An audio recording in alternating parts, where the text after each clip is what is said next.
Tiago capítulo 4, versículos 2 e 3. Eu vou ler na Nova Almeida atualizada. O texto diz assim: vocês cobiçam e nada têm, matam e sentem inveja, mas nada podem obter. Vivem a lutar e a fazer guerras, nada têm porque não pedem. Pedem e não recebem, o que pedem mal, para esbanjarem em seus prazeres.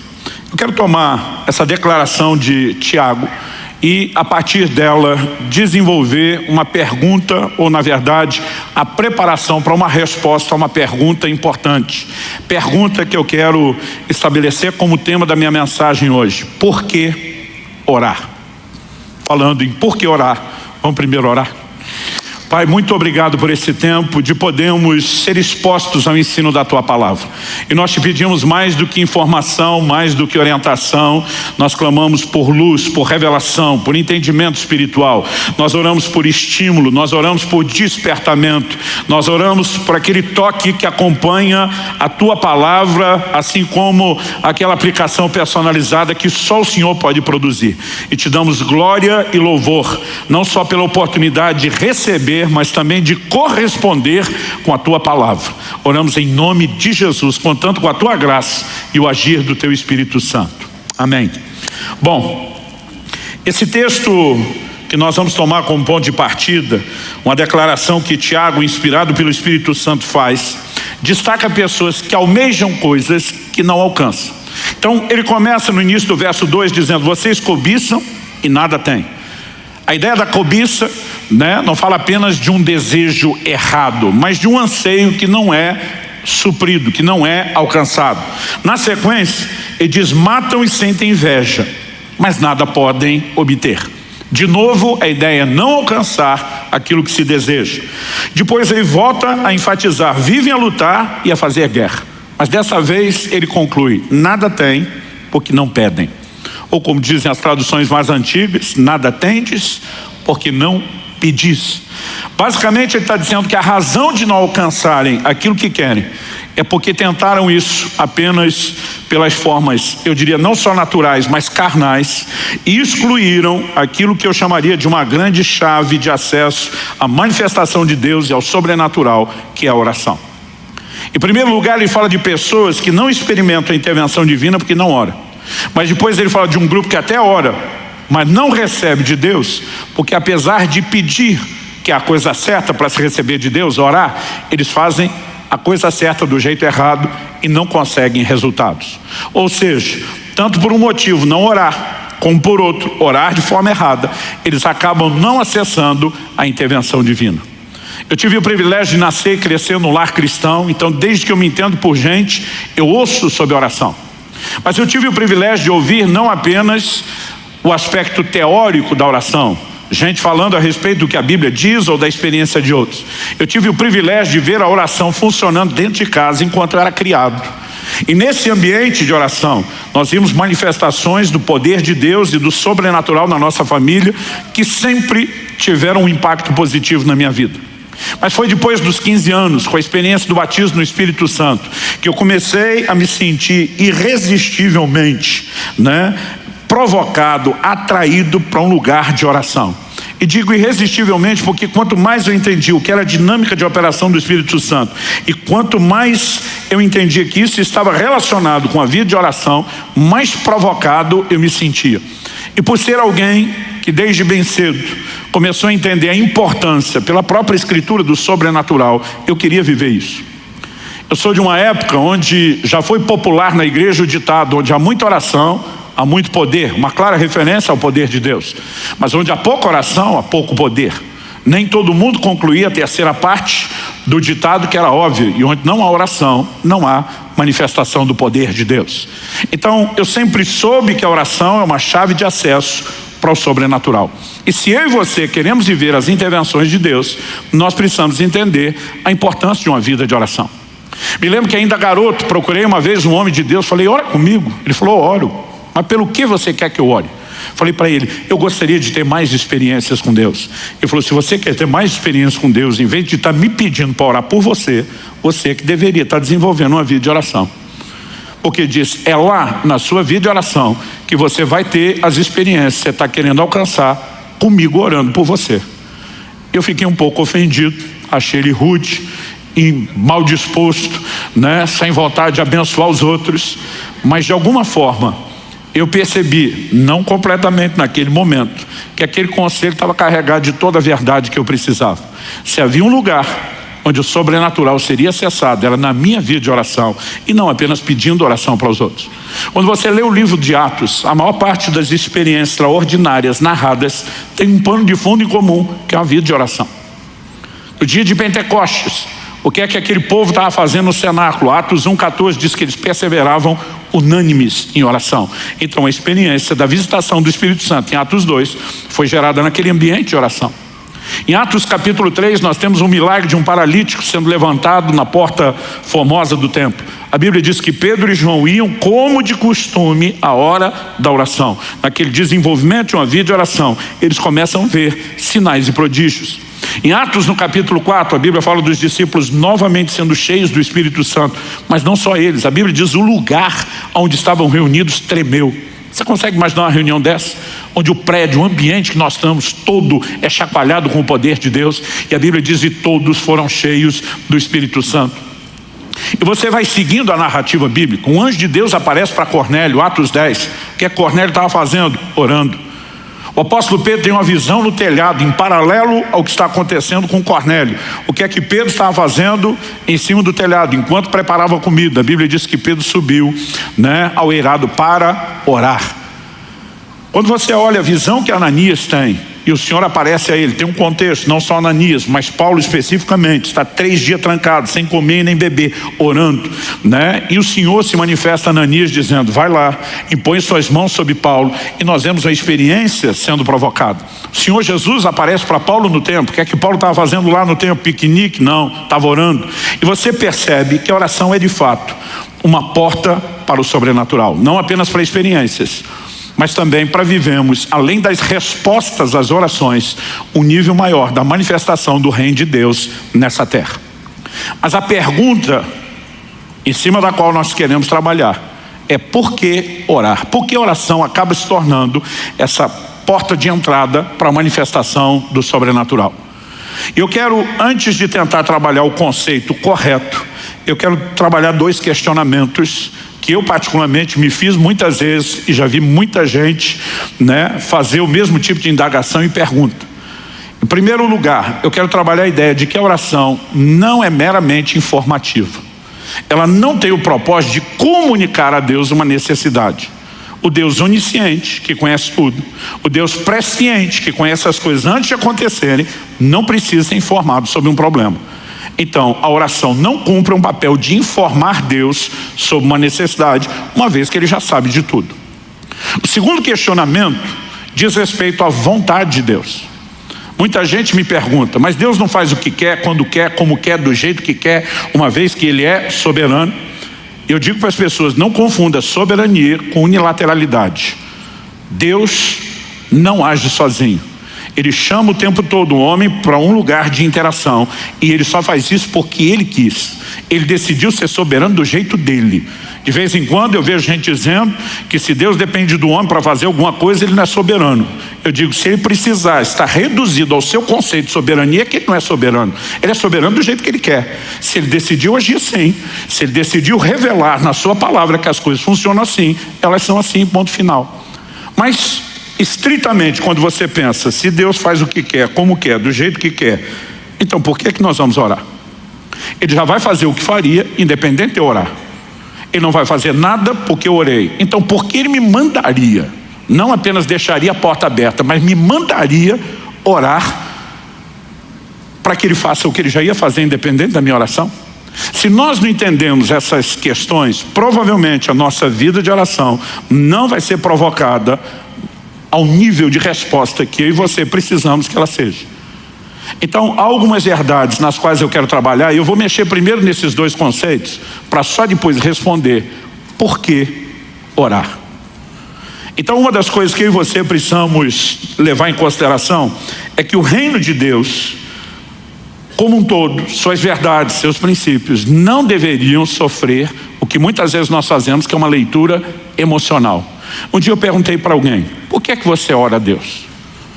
Ela falou: eu oro a Deus porque Deus pode fazer qualquer coisa. Eu falei: mas o fato dele poder não significa que ele vai fazer.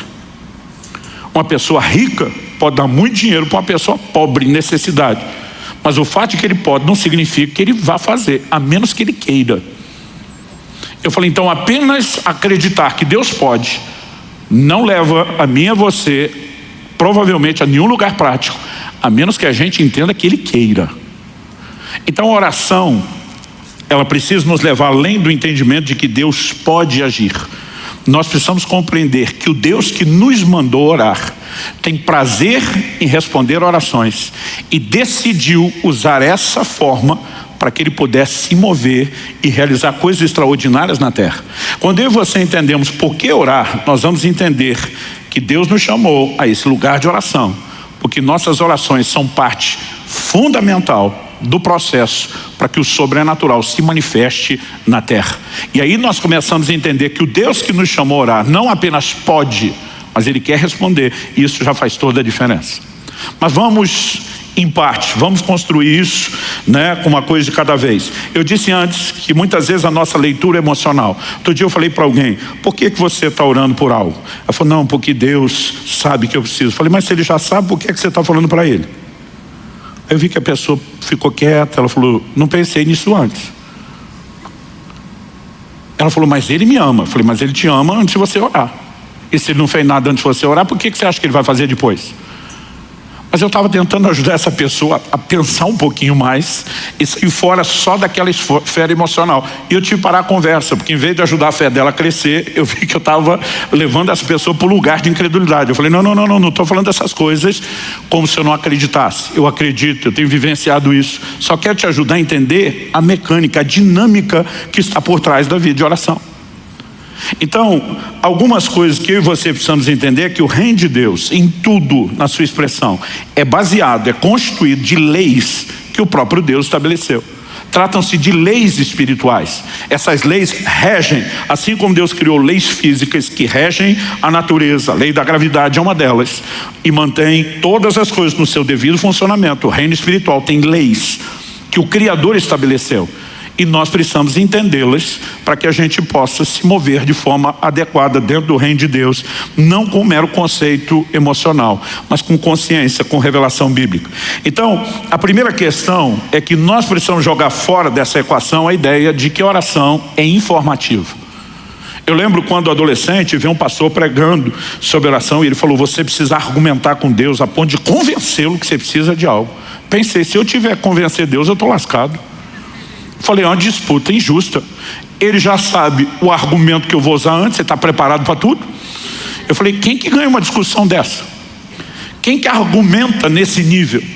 E eu percebi que, embora a tentativa daquela pessoa fosse boa, a intenção fosse boa, muitas vezes algumas declarações que transformamos de uma forma absoluta, elas não são bem assim. Eu e você precisamos entender que o propósito da oração não é informar Deus. Jesus diz em Mateus capítulo 6, quando no Sermão do Monte está ensinando sobre oração, ele diz, versículos 7 e 8: e orando, não usem vãs repetições como os gentios, porque eles pensam que por muito falar serão ouvidos. Não sejam, portanto, como eles, porque o Pai de vocês sabe o que vocês precisam antes mesmo de pedirem. Ou seja, antes de você pedir, Deus já sabe o que você precisa. Então, na hora que você pedir, e Jesus não está dizendo para não pedir. Quando você olha o texto, ele está justamente dizendo: quando vocês orarem, orando, ou seja, é para orar, mas ele está dizendo, o propósito da oração não é informar a Deus. Pastor, o senhor está dizendo que a gente não deveria repetir a oração? Não é isso que Jesus está falando. Ele está dizendo que nós não devemos usar de vãs repetições. Em outras palavras, acredito que ele está falando que a oração não deve ser transformada numa fórmula, numa espécie de reza que é repetida e você ter o conceito errado de que vai vencer Deus na canseira. Alguns acham que por muito falar serão ouvidos. Já vi gente distorcer o que Jesus ensinou em Lucas 18. Quando ele conta uma parábola sobre uma viúva que é chamada de viúva importuna, já vi gente dizendo: você tem que importunar Deus, incomodar Deus, E eu olho e digo: não foi isso que Jesus ensinou. Jesus fala de uma viúva que importunou um juiz iníquo. Esse juiz não é a figura de Deus, ele não reflete o caráter de Deus, ele é um homem ímpio, sem valores, ele não estava nem aí para fazer justiça para aquela mulher, mas ele cedeu pela importunação, porque foi incomodado. O que Jesus está fazendo não é a comparação desse juiz com Deus, é um contraste. Assim como no outro momento, em Mateus 7, Jesus disse: se vocês são maus, sabem dar boas dádivas aos vossos filhos, quanto mais o Pai Celestial não dará coisas boas àqueles que pediram. Quando Jesus diz quanto mais, ele está dizendo: vocês são ruins, maus, já atende bem os filhos. Imagina Deus que é bom. Não é mera comparação, é um contraste, é um destaque. Ele está dizendo: Deus está em outro patamar. Em outras palavras, Jesus está dizendo: ele não vai ser vencido pela importunação. O que você precisa entender é que há nele uma disposição de te atender e de fazer algo em seu favor. Quantos estão entendendo? Jesus não está falando contra a insistência da oração. Lucas 18:1, antes de falar da viúva importuna, registra o seguinte: Jesus lhes contou uma parábola para mostrar que deviam orar sempre e nunca desanimar. Essa insistência na oração já mostra que o propósito da oração não é informativo. Por que eu vou orar uma segunda vez se eu já informei a Deus na primeira? Então, obviamente, não se trata de informação. Quando nós tiramos isso da equação, ressalta-se novamente a pergunta: então por que orar? A oração tem outro motivo, tem outra razão de ser. Ah, pastor, mas a Bíblia usa aquela expressão sobre lembrar a Deus. Esse é um texto que você vai ver muito, em especial no contexto do Velho Testamento. Por exemplo, Isaías 62, 6 e 7. O próprio Deus falando: sobre as tuas muralhas, ó Jerusalém, pus guardas que jamais se calarão, nem de dia nem de noite. Vocês que farão com que o Senhor se lembre, não descansem, nem deem a ele descanso, até que restabeleça Jerusalém e a ponha por objeto de louvor na terra. É uma palavra do próprio Deus. As traduções mais antigas dizem: sobre os teus muros, ó Jerusalém, pus atalaia, sentinelas. Aqui a Bíblia está falando são guardas sobre as muralhas. Qual o propósito desses vigias? Insistir noite e dia, fazer lembrado o Senhor até que ele restaurasse a sorte de Jerusalém. Por quê? Porque Deus tinha promessas. Essa expressão de fazer lembrado não significa que Deus tenha problema de memória, não significa que ele seja esquecido, não significa que ele seja distraído. Embora muitas vezes a Bíblia use o que na teologia nós chamamos de antropomorfismo, essa palavra grande, complicada, fala de Deus usando figuras que o homem necessita a fim de poder entender aquilo que ele não tem um outro paralelo para entender. Então, quando a Bíblia diz que os olhos do Senhor passam sobre a terra, não significa que os olhos dele necessariamente sejam como os meus e os seus.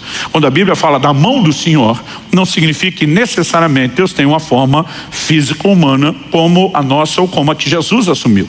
Também não estou negando isso, mas não significa que seja necessariamente assim.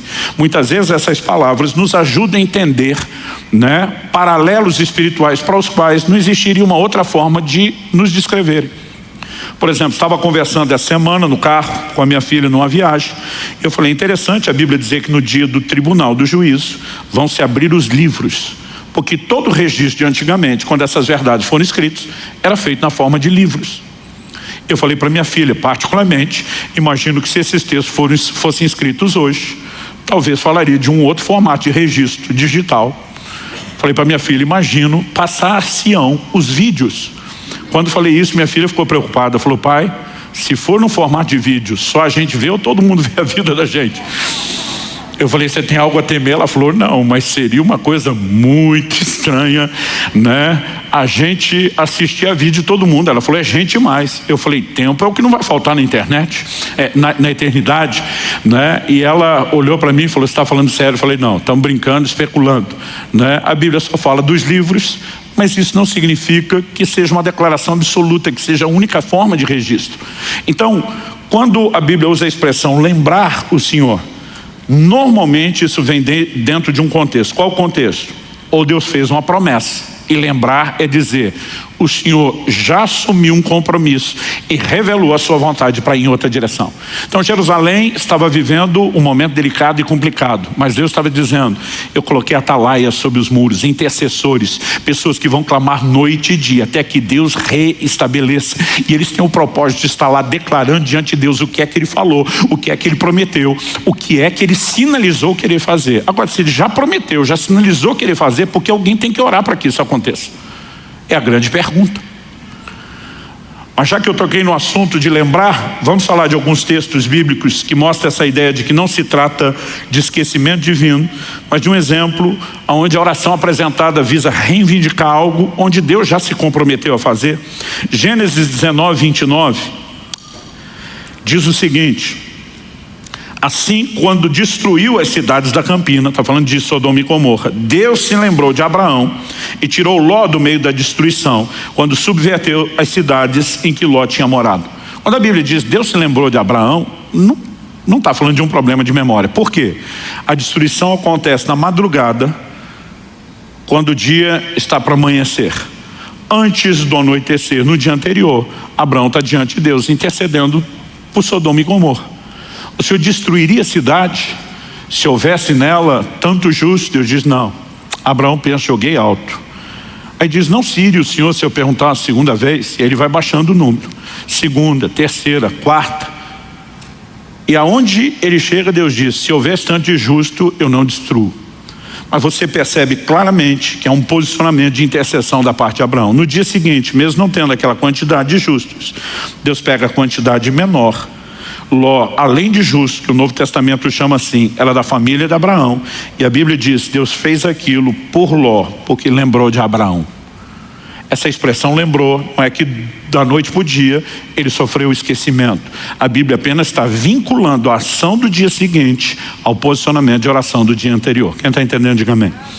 Êxodo capítulo 2, versos 24 e 25, quando fala da nação de Israel vivendo como escravos no Egito, a Bíblia diz: ouvindo Deus o seu gemido, lembrou-se da sua aliança com Abraão, com Isaac e com Jacó, e viu Deus os filhos de Israel e atentou para a sua condição. Deus já tinha dito em Gênesis 15 a Abraão: sua descendência será peregrina em terra alheia, será reduzida à escravidão durante 400 anos. Quando o livro de Atos, Estevão contando essa história, diz: quando se aproximava o tempo da promessa que Deus fez a Abraão, ele começa a trabalhar através de Moisés um livramento. Quando a Bíblia está dizendo Deus se lembrou, não significa que ele tinha esquecido da pessoa. A Bíblia está vinculando que o que ele vai fazer agora está relacionado com a promessa que ele havia feito anteriormente. Nós vemos o mesmo exemplo numa intercessão de Moisés em Êxodo 32, quando ele está no monte. O povo faz um bezerro de ouro, enquanto ele está recebendo de Deus os 10 mandamentos, toda a revelação. Deus sinaliza que vai destruí-los. Depois nós vamos olhar com calma esse texto. Moisés, na sua oração, ele diz para Deus: lembra-te de Abraão, de Isaac e de Israel, teus servos, aos quais por ti mesmo tens jurado. Em outras palavras, foi o Senhor que fez uma promessa para eles. O Senhor está preso àquilo que falou e prometeu. Lembra daquilo que o Senhor falou. Nesse momento de oração, ele não está tratando de Deus esquecido, mas a expressão lembra, tudo que eu vou orar agora está vinculado ao que o Senhor já falou e prometeu. Em Neemias, no capítulo 1, dos versículos 8 a 11, quando a nação de Israel viveu o seu apogeu, o ápice da apostasia, foi levada para o cativeiro de Babilônia, e agora findam os 70 anos dos quais Jeremias havia profetizado que duraria o cativeiro. Um processo de restauração está acontecendo. Esdras lidera a restauração do templo, mas Neemias viria na sequência para a restauração não só dos muros, mas da cidade de Jerusalém. E a Bíblia diz que no momento de oração ele se dirige a Deus antes de, na condição de copeiro do rei que ele era, antes dele poder interceder em favor de uma volta para poder ajudar o povo. A Bíblia diz, a oração dele, Neemias 1, de 8 a 11, está registrado assim: lembra-te da palavra que ordenaste a Moisés teu servo, dizendo: se transgredides, eu vos espalharei por entre os povos. E é isso que tinha acontecido com eles. Mas a palavra não era só essa.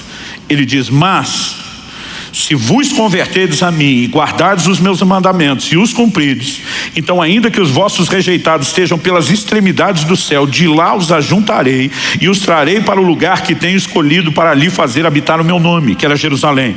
Estes ainda são teus servos. Agora ele está falando para Deus em favor do seu povo. E o teu povo que resgataste com teu grande poder e com a tua mão poderosa.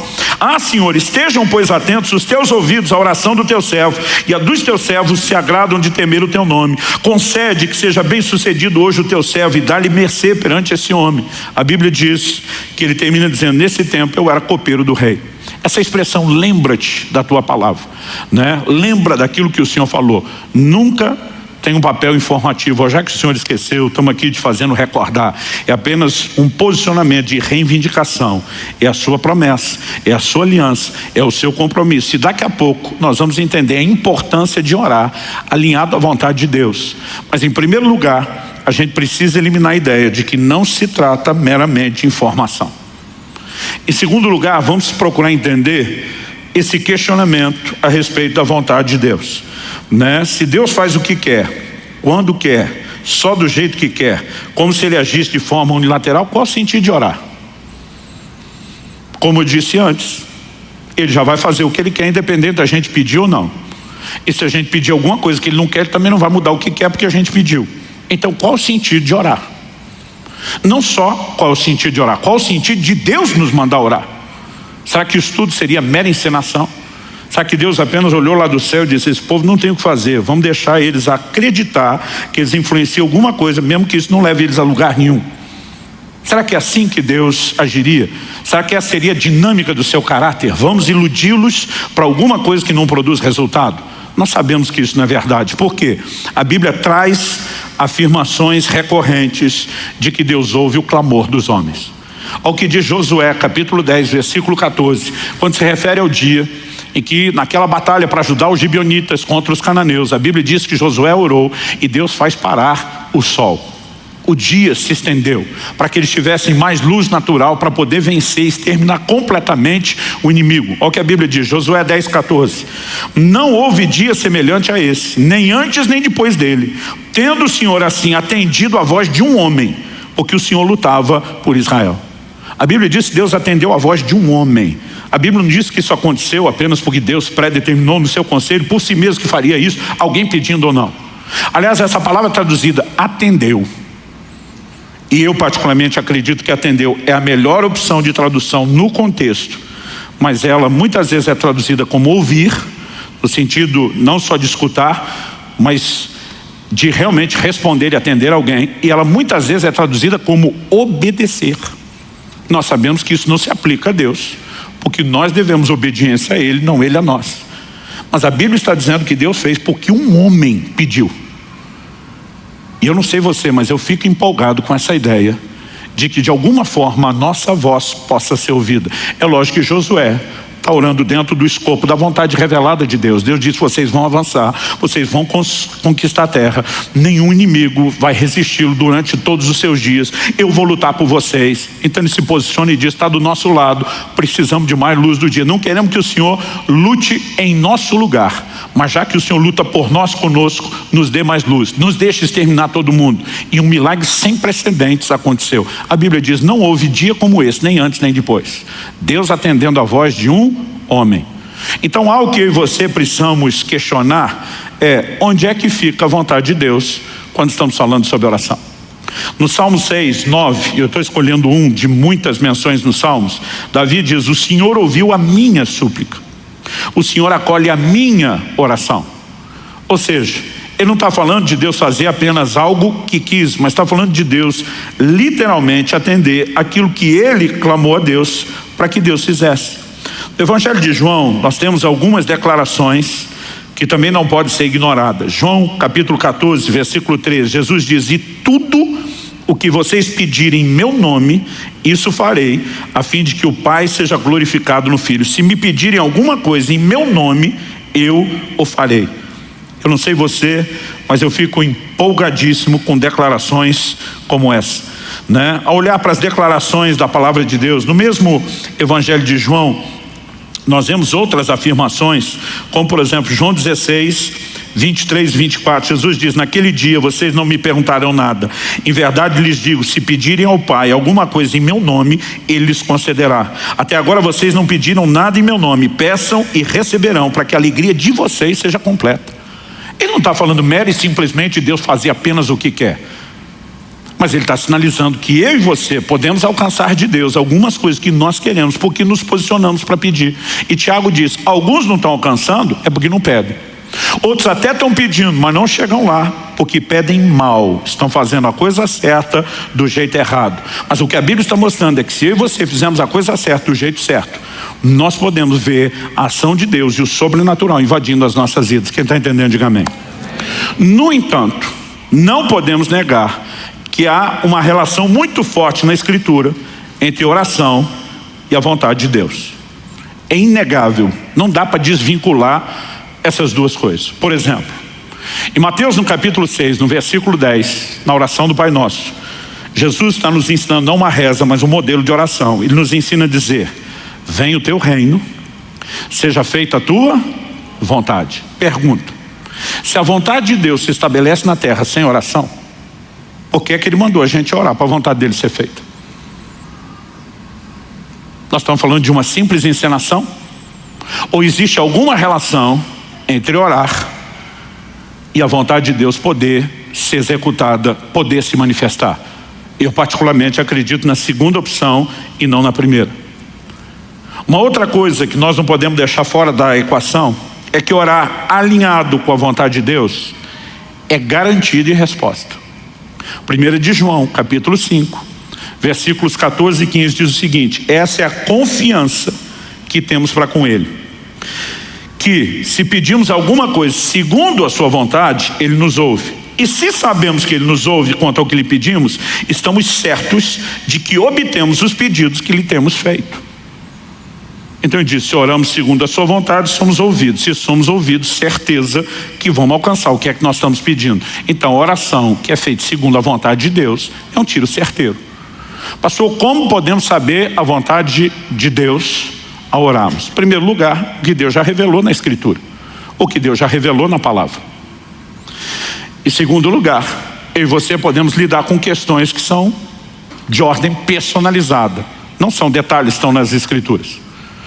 Quando Kelly estava grávida do Israel, nosso primeiro filho, estava se aproximando a hora do parto. Me lembro de um dia que eu estava no meu momento devocional, de oração com Deus. O Espírito Santo falou comigo: ore e jejue, porque você vai enfrentar uma grande batalha na hora do parto do seu filho. A partir daquele momento, durante 6 dias, eu não comi absolutamente nada. Eu fiquei em oração e intercessão contínua, até que no 6º dia me veio o que eu chamo de um testemunho de vitória.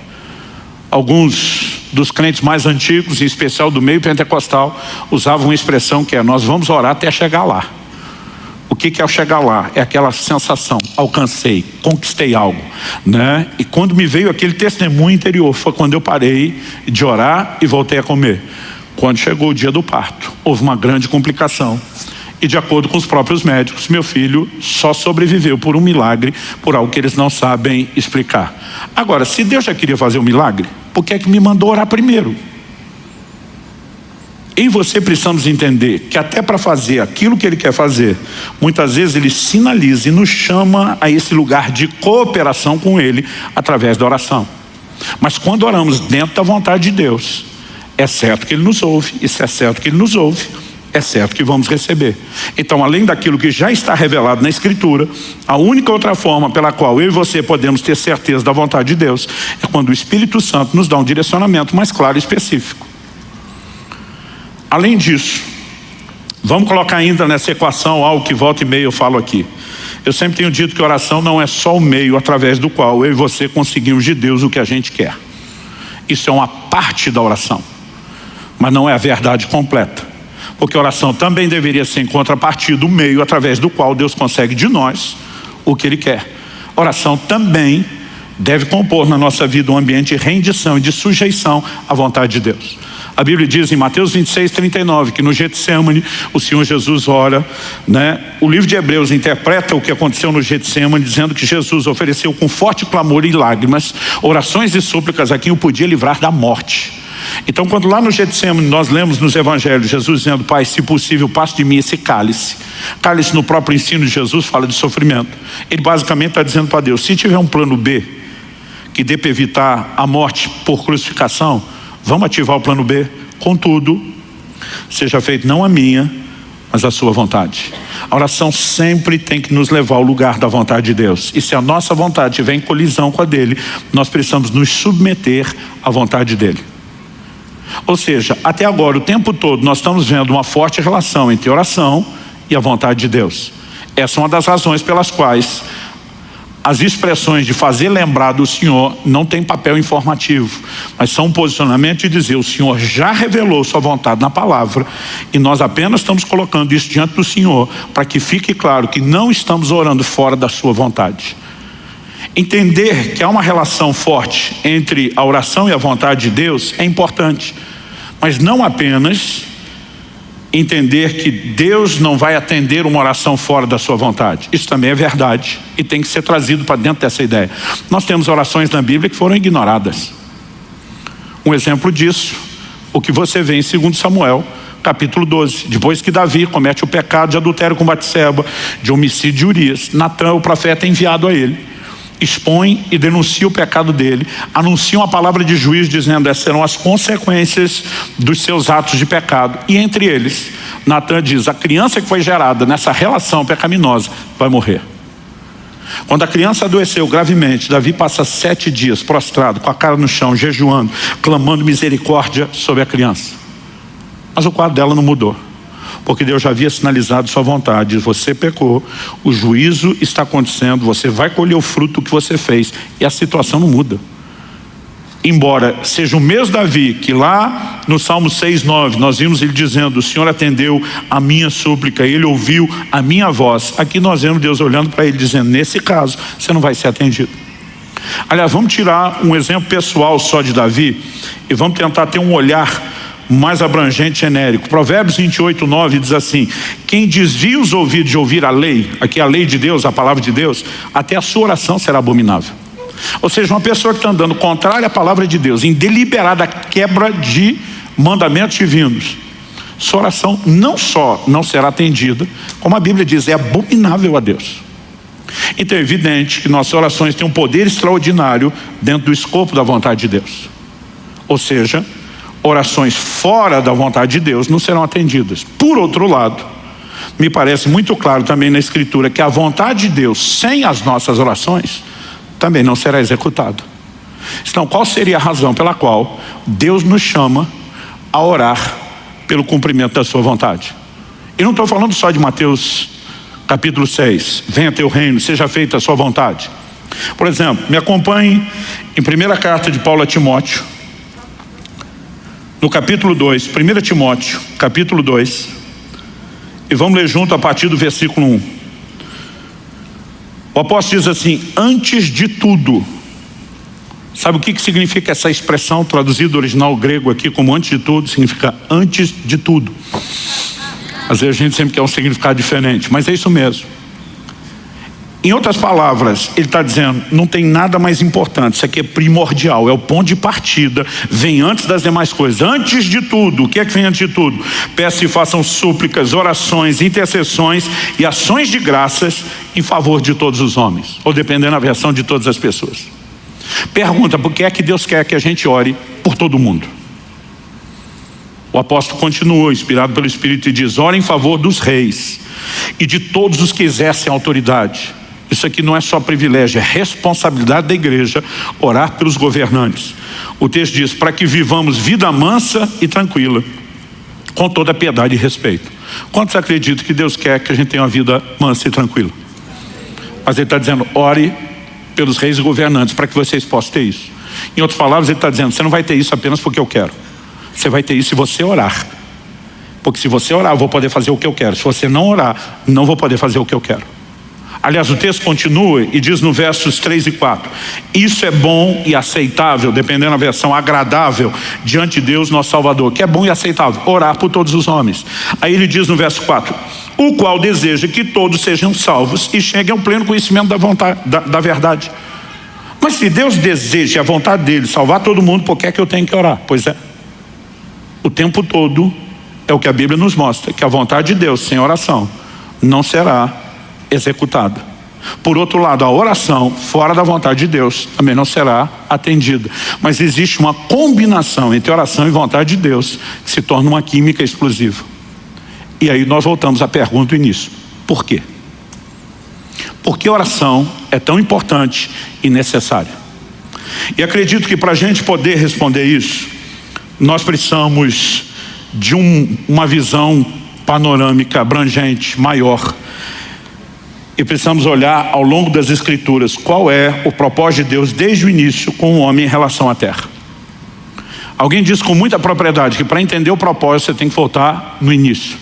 Quando questionaram Jesus a respeito de divórcio e casamento, Jesus disse: nunca lestes que desde o princípio Deus os fez homem e mulher, e disse: deixará o homem seu pai e sua mãe, se unirá a sua esposa, os dois terão a sua carne. Jesus vai lá no primeiro casal para estabelecer o padrão e o propósito de Deus para o casamento. Porque voltar à origem muitas vezes nos ajuda a entender o propósito. E quando falamos a respeito disso, quando você olha para a criação, lá em Gênesis, no capítulo 1, qual foi a declaração de Deus a respeito do homem? Ele diz em Gênesis 1:26, Deus disse: façamos o ser humano a nossa imagem, conforme a nossa semelhança.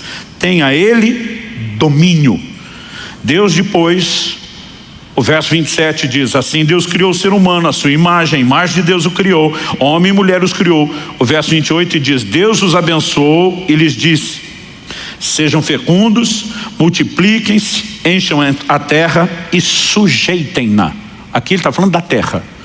Daí ele diz: tenham domínio sobre os peixes do mar, sobre as aves do céu e sobre todo animal que rasteja sobre a terra. Como é que a Bíblia se refere a esse mesmo episódio? No Salmo 8, dos versos 4 a 8, a Bíblia diz: que é o homem para que dele te lembres, e o filho do homem para que o visites? Fizeste-o, no entanto, por um pouco menor do que Deus. De glória e de honra o coroaste. Deste-lhe domínio sobre as obras da tua mão, e sob seus pés tudo lhe puseste. Aí ele afirma nos versos 7 e 8: ovelhas, bois, todos, também os animais do campo, as aves do céu, os peixes do mar e tudo que percorre as veredas dos mares. Deus não estava dando domínio só sobre os animais, sobre toda a terra, sobre toda a criação, sobre tudo que Deus fez. O homem é chamado de a coroa da criação, não apenas porque é feito no final, mas a Bíblia diz: Deus o coroa de glória e de honra. Ele foi feito um pouco menor do que Deus, a imagem e semelhança de Deus. E aí Deus diz: tudo isso que eu criei, estou entregando a você. Você sujeita, você governa. Eu diria que a razão pela qual eu e você precisamos orar é uma questão de legalidade. Eu diria que é uma questão de jurisdição. Deus, ao criar o ser humano, diz: toda a terra criada está entregue ao seu governo e à sua autoridade. Você manda nisso aqui. E basicamente o próprio Deus que empoderou o homem para governar sobre a terra diz: para que eu possa agir, eu não passo por cima da autoridade que eu lhe concedi. Você precisa me solicitar formalmente para que eu possa interferir. O Salmo 115:16 resume isso dizendo: os céus são os céus do Senhor, mas a terra Deus a deu aos filhos dos homens. Por que é que Jesus nos ensina a orar dizendo: venha o teu reino, seja feita a tua vontade aqui na terra como é feita nos céus? Porque na jurisdição dele, a vontade dele se estabelece sem restrição, mas para que ela possa se estabelecer aqui, eu e você temos que clamar. Essa é a razão pela qual a vontade de Deus sem oração não se cumpre, e também pela qual a oração fora da vontade de Deus não atrai a intervenção dele. Mas é a razão pela qual a combinação das duas coisas é uma química explosiva. Quem está entendendo, diga amém. O que você precisamos entender, que inclusive ratifica a autoridade que Deus deu ao homem. Outro dia alguém me perguntou: pastor, mas se o que o senhor está falando fosse verdade, que o homem tem autoridade sobre a terra e Deus não quer passar por cima e ele espera uma solicitação, como é que fica as declarações de que a Bíblia diz que do Senhor é a terra e a sua plenitude? Deus não transferiu a posse do que lhe pertence. Deus lhe transferiu a autoridade de governo por tempo determinado. Mas até que o prazo de arrendamento encerre, ainda que tudo pertença a Deus, a autoridade foi dada ao homem. Aí alguém me disse: ok, mas então o diabo também não poderia agir na terra, e parece que ele está meio solto. Eu falei: ele está. Diferente de Deus, ele está. E alguém me perguntou por quê? Eu falei: vamos para a tentação de Jesus no deserto. Lucas 4, versos 5 e 6. A Bíblia diz que Jesus, quando está sendo tentado pelo diabo, num dos momentos, o diabo lhe mostrou todos os reinos, as glórias do mundo, e diz para Jesus: tudo isso te darei, se prostrado me adorares. O diabo diz assim para Jesus: porque me foi entregue, e eu dou a quem quiser. Jesus não olha para o diabo e diz: mentiroso, nada disso é teu. Até porque se fosse mentira, não seria uma tentação. Jesus nem questiona o que o diabo está dizendo, se ele tem o poder de entregar ou não. Ele apenas diz: está escrito, ao Senhor teu Deus adorarás, e só ele servirás.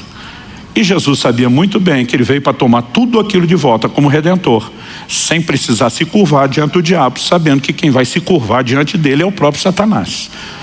Mas tirando o mérito do que faria, nós precisamos entender. Agora, se o diabo está dizendo: me foi entregue, eu dou a quem quiser, a pergunta é: quem entregou? Foi Deus? Não. Deus entregou tudo isso na mão do homem. Quem que pôs na mão de Satanás? O homem. 2 de Pedro 2,19 diz que quem é vencido em algo se torna escravo daquele que o vence. Quando o homem peca, tudo aquilo que Deus lhe confiou, toda a sua autoridade, automaticamente é transferida. Ainda que Jesus tenha vindo para resgatar, e a obra da redenção não se limita aos homens, envolve toda a terra e toda a criação, porque tudo foi afetado com o pecado. Ainda que Jesus tenha vindo para restaurar a autoridade do homem, nós voltamos a uma posição semelhante ao que era antes da queda. O homem tem autoridade e ele precisa reivindicar uma intervenção dos céus para que os céus possam entrar no lugar da jurisdição ou da legalidade humana.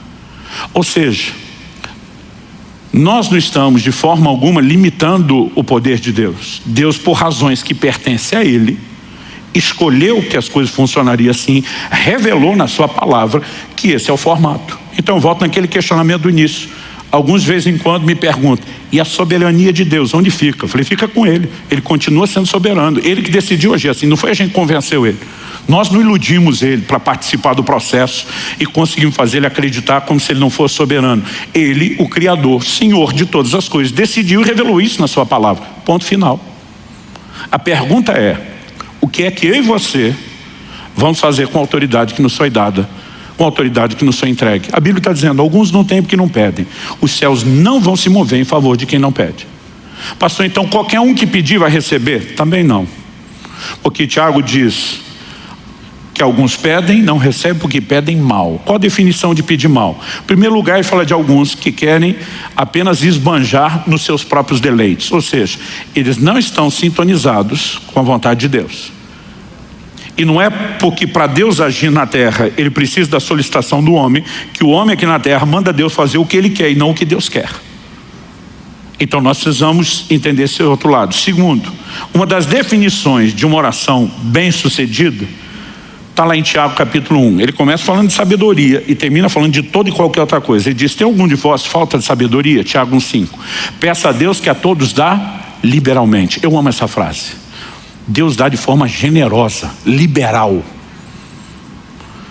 Mas ele diz: peça porém com fé, não duvidando. Ele diz: porque o que duvida é semelhante à onda do mar que é levada e agitada pelo vento. Ele diz: não pense tal homem o que duvida, que receberá do Senhor coisa alguma. Então aqui nós temos um outro elemento. Se qualquer petição funcionasse, todo mundo estava sendo atendido em toda e qualquer coisa. Mas porque a oração ela precisa não só estar alinhada à vontade de Deus, mas ser feita com fé, é que muita gente no processo acaba tendo orações sem resultado, sem nenhuma efetividade. Porque a necessidade de fé, Deus determinou: o justo viverá da sua fé. Tudo que eu e você vamos receber de Deus estão nos depósitos da graça. Como que a graça é acessada? Romanos 5,2 diz: pela fé nós temos acesso à graça. Então eu e você precisamos entender a importância da fé. E aqui de novo, para que a gente entenda como fazer bem o que deve ser feito, nós voltamos na importância da palavra de Deus. Porque orar a própria palavra.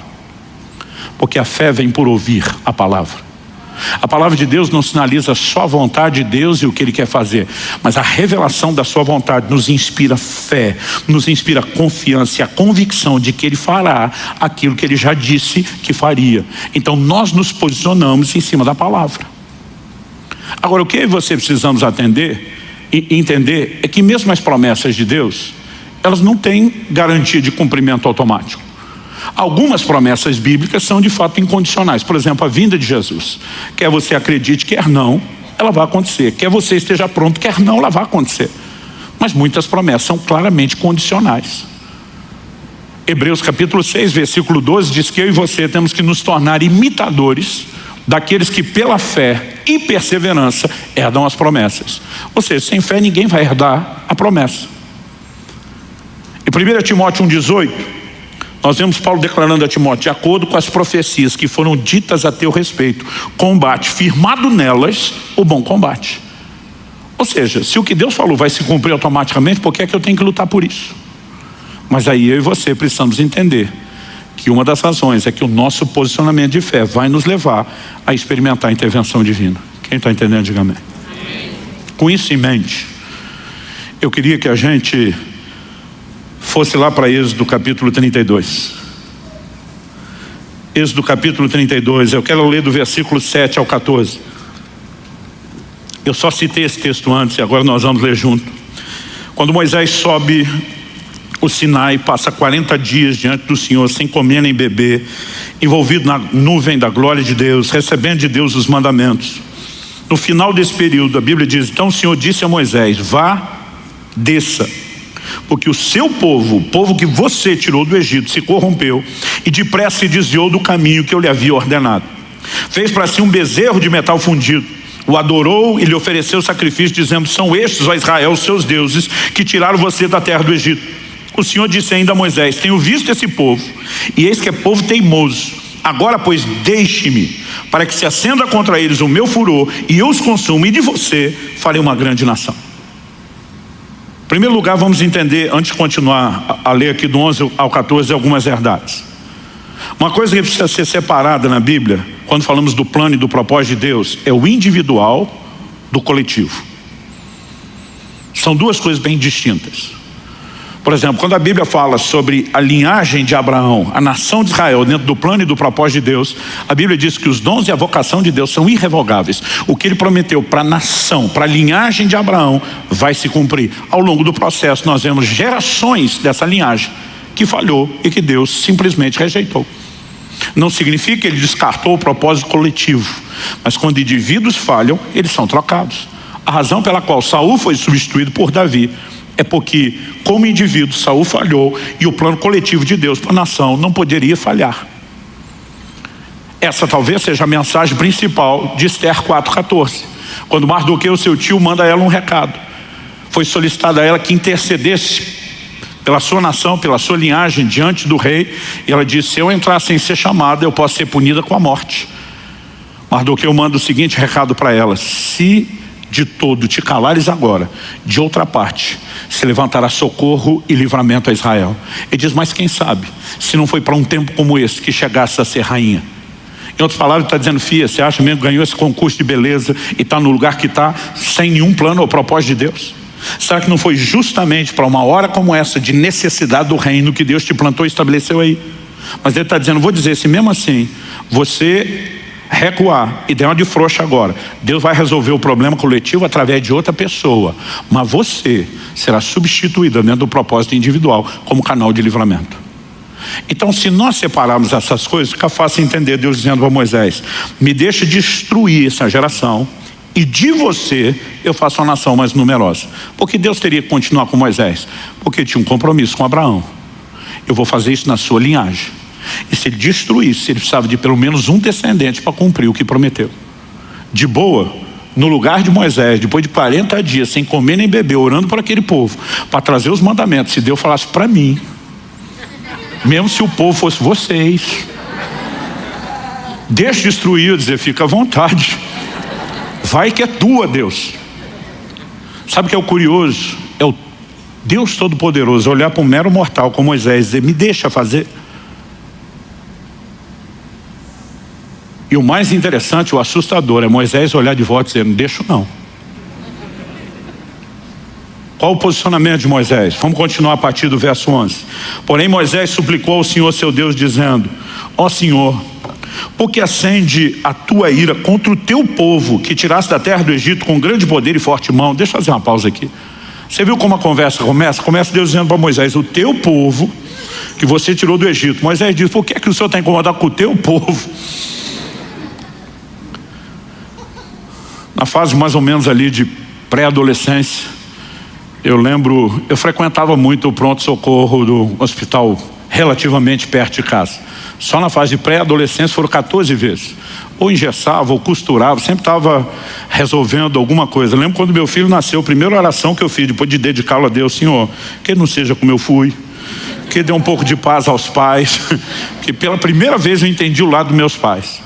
E eu lembro que eu tinha caído de uma árvore, eu tive uma luxação tão séria na mão esquerda, que não quebrou nada, mas o encaixe todo da mão saiu, e a mão veio parar na parte de cima aqui do punho, onde fica o relógio.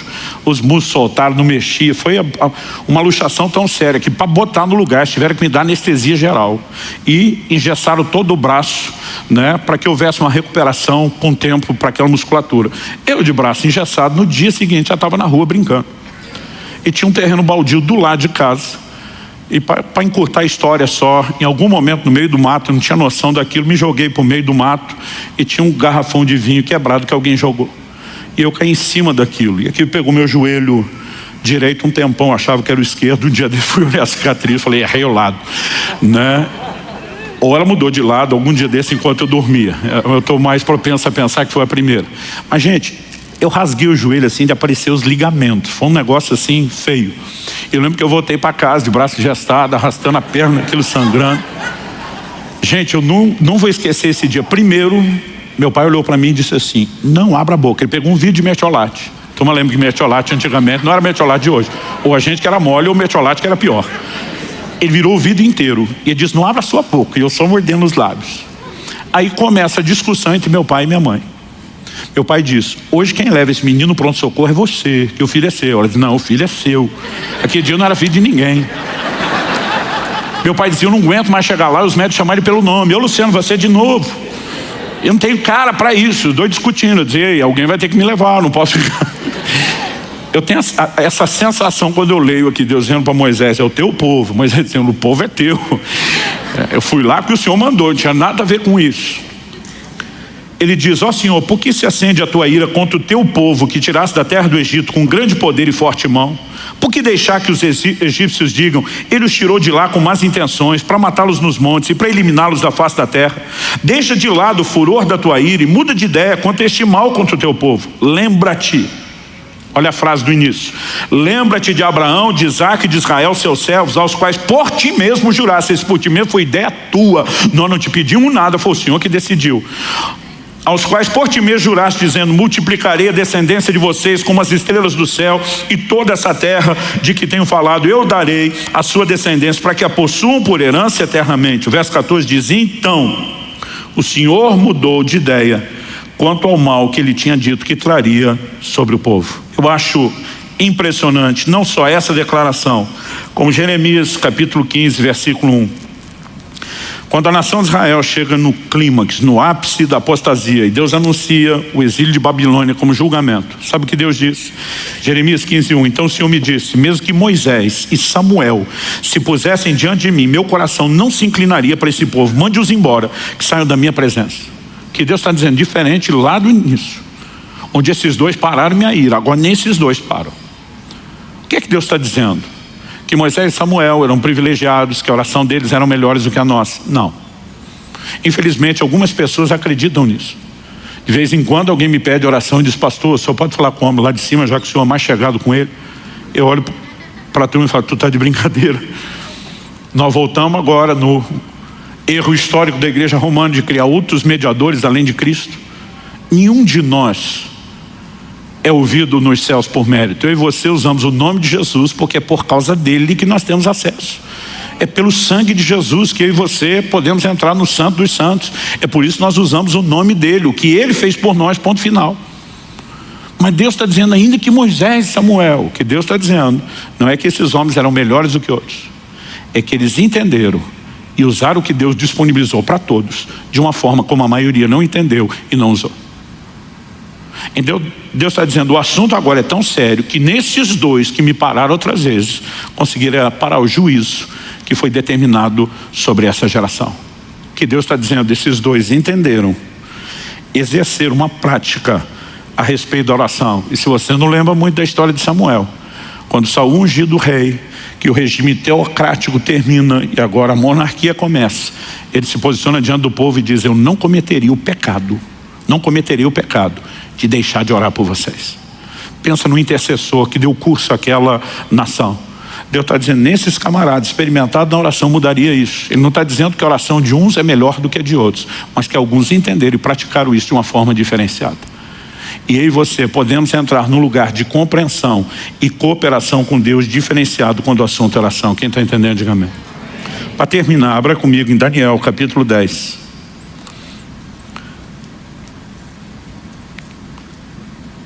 Daniel, capítulo 10.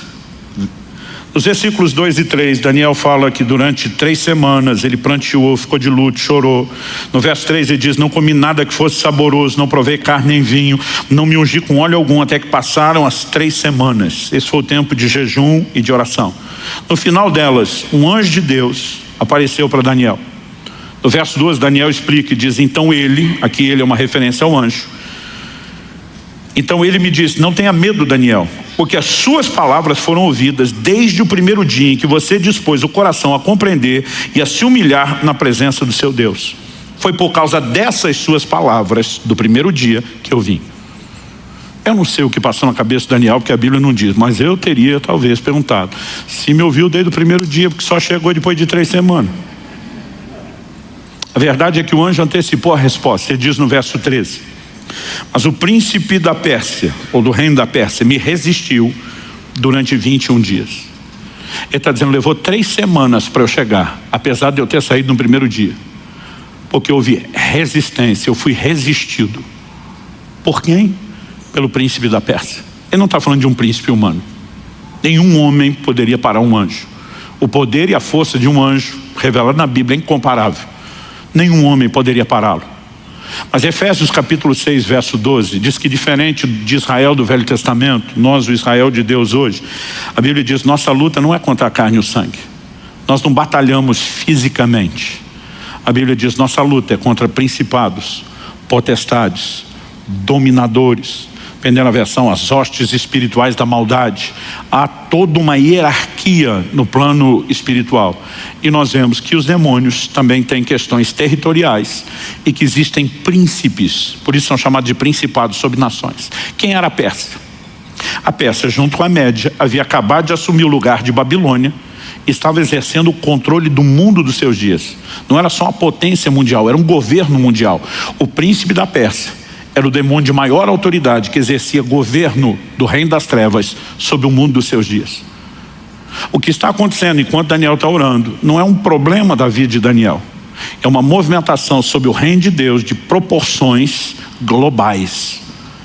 E ele diz, eu enfrentei resistência de uma das maiores potestades, de um dos maiores principados do reino das trevas. Tanto que ele diz no verso 13, porém Miguel, um dos príncipes mais importantes, outras traduções diz, um dos primeiros príncipes, a NVI diz, um dos príncipes supremos, veio me ajudar, e eu fiquei ali com os reis da Pérsia, mesmo com a ajuda de Miguel. Quem é Miguel? Patente alta, um dos primeiros príncipes. Apocalipse 12 fala que quando Satanás com seus anjos forem expulsos definitivamente, a Bíblia fala de Miguel liderando os exércitos de Deus nessa guerra, patente alta. O anjo está dizendo para Daniel, a briga está tão feia que eu precisei da ajuda de Miguel, um dos primeiros príncipes. Ele ficou do meu lado, o pau quebrou essas 3 semanas. Aí está dizendo, eu furei o bloqueio, vim te dar notícia, mas a briga não terminou. Olha comigo os versos 20 e 21. Ele diz assim, ele disse, você sabe por que eu vim? Agora voltarei a lutar contra o príncipe da Pérsia. Ele diz, tem uma briga na volta, no caminho de volta. Ele diz, e quando eu sair, eis que virá o príncipe da Grécia. O que ele estava dizendo? Assim como os persas, junto com a Média, assumiram o lugar de Babilônia, ainda que esse principado contra o qual nós vamos lutar caia, se levantará um novo principado com a Grécia, que é quem assumiu o governo mundial no lugar da Pérsia. Ele termina dizendo no verso 21, mas eu direi a você o que está expresso no livro da verdade, e na minha luta contra eles não há ninguém que esteja ao meu lado, a não ser Miguel, o príncipe de vocês. Assim como existem principados malignos, nós temos príncipes dos anjos. A Bíblia destaca Miguel como príncipe do povo, da nação de Israel.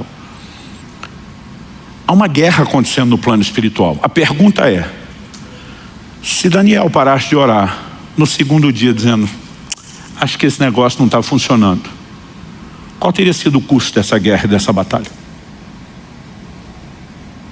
Se eu e você como igreja assumimos uma atitude permanente de negligência na oração, qual será o destino da igreja dos nossos dias? Qual será o curso do estabelecimento ou não do reino de Deus na terra?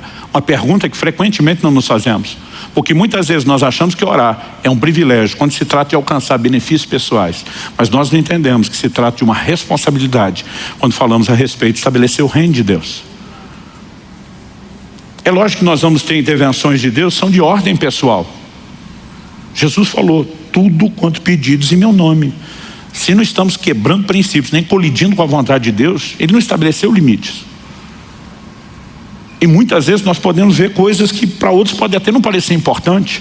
Eliseu fazer flutuar um machado, a maioria de nós teria dito, compra outro. Gente, eu já vi Deus fazer desaparecer verruga, joaninha do pé dos outros, no momento da oração. Muitas vezes a gente fica tentando definir o que é, o que não é importante. Deus nem definiu esses limites. Eu gosto sempre de lembrar no início do meu ministério, quando estava mais quebrado que arroz de terceira, não estava nem no estado de poder chamar a mulher de meu bem, que é um perigo para quem está quebrado, que às vezes o banco confisca, porque era solteiro, nem meu bem tinha. Mas eu lembro de um fim de ano, eu estava pregando numa cidade, estava acompanhado de um outro pastor, e eu vi uma propaganda de um certo panetone. Gente, quando eu vi aquilo, falei para Deus, eu queria tanto esse panetone do mais caro, não tem dinheiro para comer nem o barato. Falei, mas o Senhor diz tudo quanto pedirem. Lá na Bíblia não está escrito menos panetone, área, questões gastronômicas.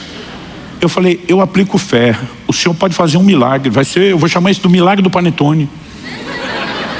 Mas tá com tanta vontade que eu falei, Deus, o negócio é o seguinte, eu estou com outro pastor e vai querer filar meu panetone. Manda 2, manda um para ele. Não é que eu não quero dividir, eu quero dividir 2, para ficar um para cada um. E eu orei por isso, tão fervorosamente quanto Elias orou por chuva. Não sei se me dobrei 7 vezes, mas botei toda a fé do meu coração. Eu lembro que nós saímos do hotel à tarde para alguma atividade e voltamos antes do culto da noite.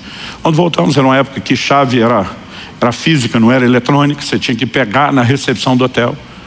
Ou seja, estou falando de uma cidade, não é um lugar onde eu moro, eu sou conhecido, estou visitando. Onde eu chego, o cara que entrega a chave falou, peraí, tem uma encomenda para você. Eu falei, encomenda para mim? Tipo, quem me conhece nessa cidade? Eu falei, cara, a mulher passou aqui e contou uma história louca. Ela disse que ela estava no supermercado e uma voz falou com ela, que era para ela comprar 2 panetones e entregar para os hóspedes do quarto tal. E ela nem deixou nome e contato, porque ela disse que era uma coisa muito doida. A voz mandou ela comprar o panetone e disse qual era o hotel, qual era o quarto. Aí eu falei, se for a marca tal, é meu. Ele falou, é 2 desses. Falei, manda para cá. Falei pro outro que estava comigo, anda comigo que tu vai ser abençoado. Agora, porque Deus nos permite isso, nós não podemos reduzir a oração só a isso. Essas coisas no início, principalmente na fase de maturidade, me empolgavam.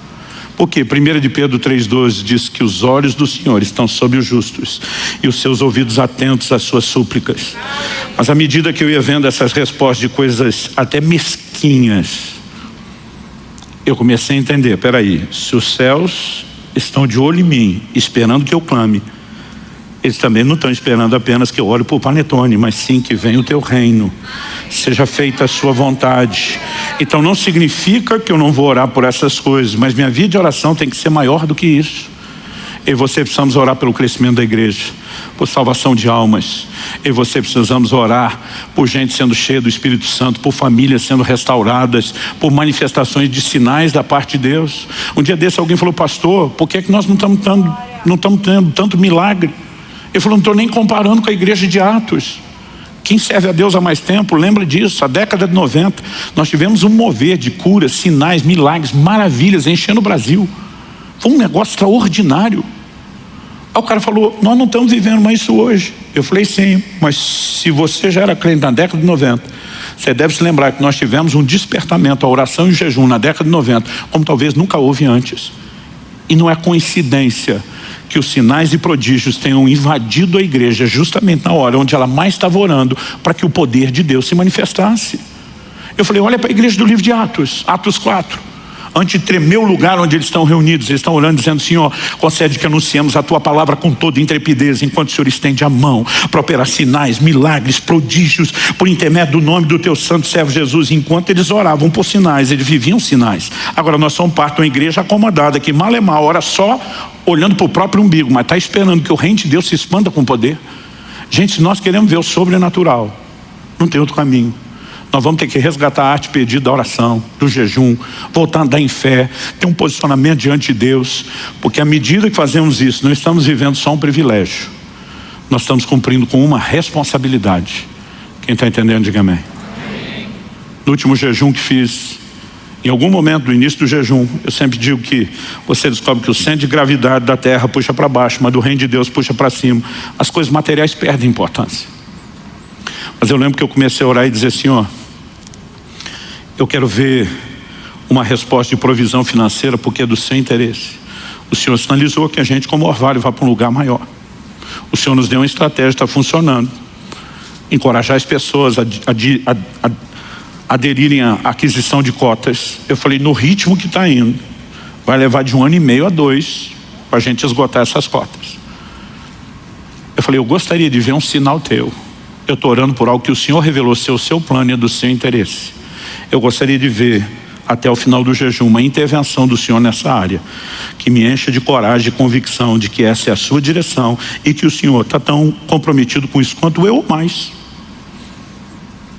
No dia 3 de fevereiro, enquanto o pastor Tomás pregava, entre o terceiro e o quarto culto, eu estava nessa salinha entregando o meu jejum. Foi uma refeiçãozinha de nada, mas naquele ato simbólico, agradeci a Deus e entreguei. Uma das primeiras coisas que aconteceu quando eu saí porta fora, uma pessoa me para e diz, Deus me mandou fazer algo. Ele me mandou ajudar você naquele projeto. Só coloquei para Deus condições, tem que ser dessa forma, tem que ser dessa maneira. Eu falei, eu vou dificultar ainda um pouco, porque não tem jeito de ser coincidência. E essa pessoa me parou. Ela não só cumpriu todos aqueles requisitos, mas era evidente o timing de Deus. No momento que eu tinha acabado de encerrar o jejum, ele falou, Deus mandou te ajudar. Essa pessoa sozinha assumiu 20% do nosso desafio. Eu nunca tinha visto uma coisa dessa acontecer. Aí alguém diz, coincidência. Eu falo, é interessante como acontece coincidência na vida de quem ora e jejum. De vez em quando eu falo para um ateu, curta a sua incredulidade, que eu curto minha fé, né? Você vai chamar de coincidência, mas essas coincidências só acontecem com a gente, com vocês não tem. É um privilégio viver o sobrenatural, mas quando você começa, além do que Deus pode fazer por você no âmbito pessoal, abraçar a responsabilidade de trazer o reino de Deus para a terra, e entender que Deus nos deu o privilégio de cooperar com Ele, você vai entender por que orar. Não é mera formalidade ou burocracia dos céus. Quando Deus estabelece esse padrão de legalidade, de que Ele precisa de intervenção, de um clamor nosso para poder intervir, mas significa um privilégio, onde Ele está dizendo, eu quero que vocês sejam meus cooperadores e que a gente trabalhe juntos. E ser chamado para esse nível de parceria com alguém como Deus tem que ser entendido como um baita de um privilégio. Isso torna suave a definição da responsabilidade, porque é muito pesada a definição do privilégio. Vamos ficar em pé para parecer que está acabando.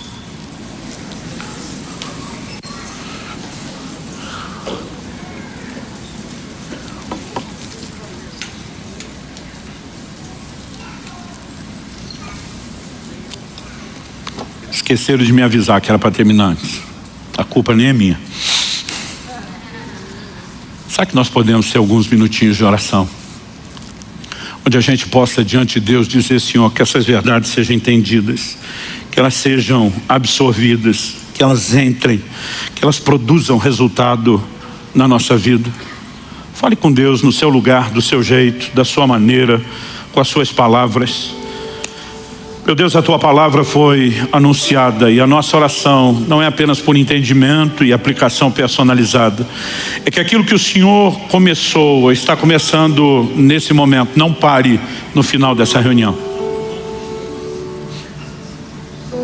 Nós oramos que junto com a verdade comunicada venha despertamento, venha teu sopro de vida, venha uma mobilização no coração de cada um dos teus filhos e filhas, para render-se ao teu chamado, não um convite, mas uma convocação, para que possamos nos doar mais à oração, ao jejum, à interação contigo, para o estabelecimento do teu reino. Nós queremos ver mais do sobrenatural. Nós clamamos que o poder celestial se manifeste, que a tua glória possa de fato ser derramada, invadir a terra, que a terra se encha da tua glória como as águas cobrem o mar, e que nós possamos, ó Deus, cooperar contigo dia a dia nesse processo. Desperta-nos não apenas para um entendimento melhor, mais profundo, mas para esse despertamento, para esse lugar de correspondência contigo. Permita-nos vivenciar experiências novas e maiores, crescer de uma forma prática, no entendimento, na escola da oração, debaixo da liderança do teu Espírito, que é chamado nas Escrituras de o Espírito de súplicas. Pai, nós clamamos por um agir poderoso do teu Espírito nas nossas vidas como indivíduos, na nossa vida como igreja, como corpo. Que o Espírito Santo venha turbinar a nossa vida de oração com uma nova perspectiva, com um novo entendimento, com um novo despertamento. Nós clamamos em nome de Jesus. Em nome de Jesus. Que o teu Espírito nos leve a essa escola de oração, a esse ambiente onde aprendemos por meio da compreensão da tua palavra, mas também de forma prática, vivenciando intervenções e manifestações dos céus, que nos provoquem a nos dedicar cada vez mais, de forma progressiva, a uma vida de oração. Nós suplicamos em nome de Jesus. Nós clamamos pela restauração, pela restituição